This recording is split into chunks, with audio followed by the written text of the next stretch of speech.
In this video, I want to take a look at adding and subtracting fractions with like denominators. What that means is that the denominators are the same. So this very specific scenario where we have the same denominators.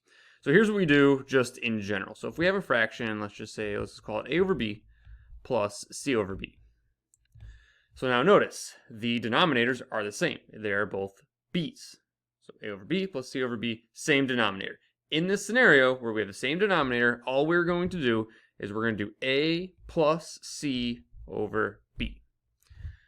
So let's now take that and look at an example. So in example 1, 2 over 5 plus 1 over 5. First thing, notice the denominators are the same. So we're just going to add or subtract across the top. So I'm going to do 2 plus 1 over 5. So the denominator, we don't add 5 plus 5 or b plus b. The denominator just becomes the denominator. The 5s become just a single 5, so 2 plus 1 over 5. So then we just do 2 plus 1 is 3.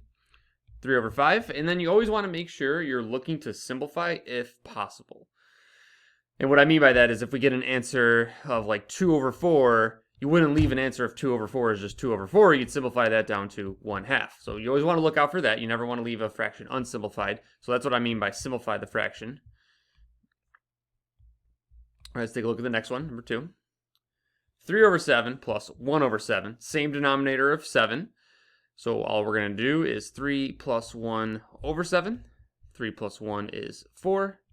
And then we have that over 7. 4 over 7 does not simplify, so then that is done. So those are both addition. Let's take a look at subtraction, number 3. I have 2 over 3 minus 1 over 3. Same denominator, so we're just going to do 2 minus 1 over 3. 2 minus 1 is 1 over 3, so 1 over 3, 1/3. Number 4, this one's interesting. We have 1/3 minus 4/3. So I have the same denominator of 3, so we don't have to worry about anything there. I'm now going to do 1 minus 4 and have that denominator of 3. 1 minus 4 is negative 3 over 3.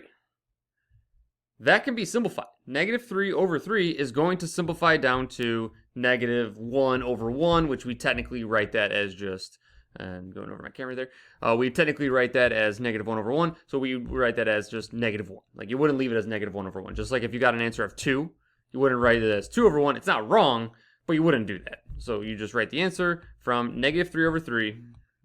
Negative 3 divided by 3 is negative 1. And if you want to think of it in terms of like simplifying, like why am I writing it initially as negative 1 over 1, is because if we're simplifying, what we're doing is we're saying 3 goes into 3 one time, 3 goes into 3 one time. So you'd end up with negative 1 over 1, but we just write that as negative 1. So it's negative 1 there. So that's a good one. A lot going on there. We're doing 1 minus 4, so we have to make sure we're subtracting that correctly. 1 minus 4 is negative 3, and if you want a little bit more explanation there, 1 minus 4 is really 1 plus a negative 4, so opposite signs we subtract. 4 minus 1 is 3.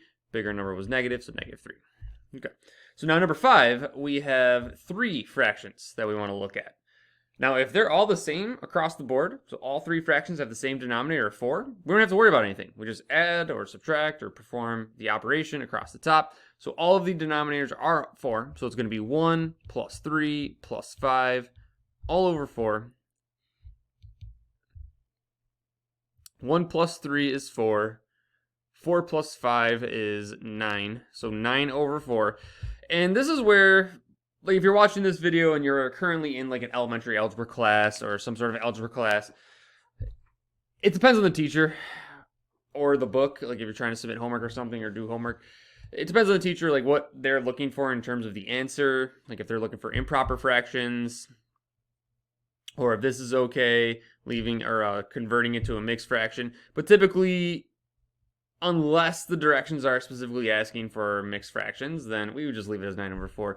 Like once you get to like college algebra or calculus, like no one converts it to mixed fractions after that. Like there's like an emphasis on it on elementary algebra level classes, or if in your like high school, there's some emphasis on there. But once you get into like the higher level math, you don't have to worry about mixed fractions as much. But the video is not about mixed fractions. It's just about the idea of adding or subtracting fractions with like denominator. So if we have the same denominator, we just perform the operation, addition or subtraction, across the top, and then you leave that denominator as is.